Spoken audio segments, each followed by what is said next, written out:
These 100 people are the US Senate. They pass laws. They vote, and when a majority says yes, it passes. But these days, the Senate doesn't do that very often. The Senate holding 2 votes, both failed. It's completely dysfunctional. 4 versions of gun control proposals, and all 4 failed. See, the Senate has this rule. It says before they vote, 60 people have to agree to have the vote. That means just 41 people, a minority, can entirely block a bill. This is called a filibuster. Early on, filibusters were rare. This is a chart of the number of times the Senate has had a vote to break a filibuster in the last 100 years. But in the last 50 years, they started to grow. And now, almost every big bill is filibustered. The US Senate is broken, and the filibuster broke it. But the Senate didn't always have this rule. In fact, it all kind of happened by accident. This is the Senate in 1805. It's much smaller than it is now, and the filibuster as we know it today doesn't exist yet. And before they vote on a bill, they debate. If they want to end debate and vote, they just need a majority to agree. But Vice President Aaron Burr thinks a high-minded place like the Senate should have as much debate as needed. So the Senate gets rid of the rule. Now senators can debate for as long as they want, and there's no way to stop them. This is the beginning of the Senate filibuster. At first, it isn't really a problem. Because the Senate is still pretty small, there's only so long a group of senators can physically talk. Eventually they tire out, debate ends, and they get to a vote.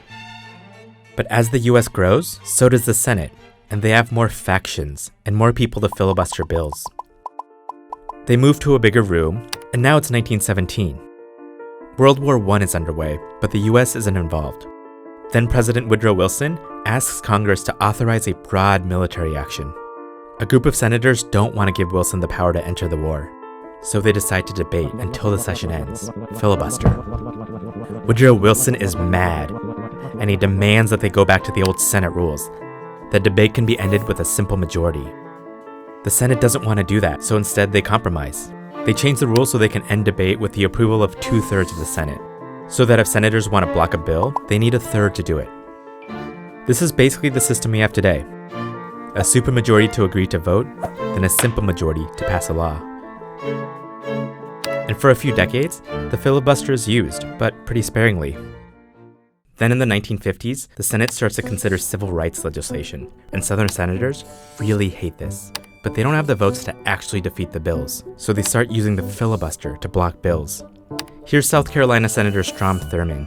He looks tired because he just filibustered the 1957 Civil Rights Act for more than 24 hours. These filibusters are painstaking, and they block the Senate from actually doing work. The majority leader at the time, Mike Mansfield, doesn't like this. He's okay with needing a supermajority to pass things. What he doesn't like are these long, pointless speeches. So he makes a change. He skips the debate and goes directly to a vote to see if there's a supermajority to end debate. This means if senators want to filibuster, they don't have to stand up and talk. They can just threaten to, as long as they have the numbers to block a supermajority vote. This makes it way easier to filibuster. And the number of filibusters grows. In the mid-70s, the Senate changes the threshold needed to filibuster. Now instead of 34 senators, you need 41, but it doesn't make much of a difference. And then around the 2000s, senators in the minority start to realize something.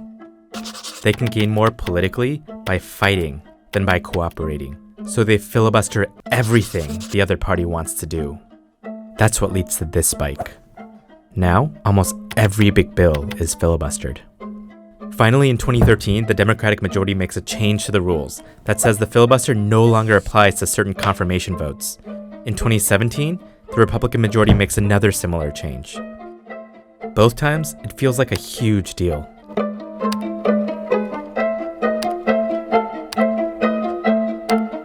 But now, things are beginning to change. The 2020 elections are coming up, and Democrats have some big proposals. Healthcare in America. Federal investment in teachers' salaries. Investments in clean energy. But Democrats know even if they have a majority in the Senate, they're not going to get the 60 votes needed to overcome a filibuster. And that's why a new idea is now on the table. Would you urge the Senate Democratic leader to get rid of the filibuster? I think we have to have that on the table. To get rid of the filibuster. Get rid of the filibuster. Getting rid of an old tradition naturally feels radical. But here's one more story about the filibuster. The Senate is only one half of Congress. The other half, the House of Representatives, also used to have rules that allow the minority party to filibuster bills. Then, in 1888, Republicans won control of the House, but the filibuster rules kept them from actually passing anything. It was like the election, and ultimately the will of the people didn't even matter. So, they got rid of it. And the reasoning was pretty simple. If the party that loses an election can block the winners from doing anything, what does it mean to be a democracy?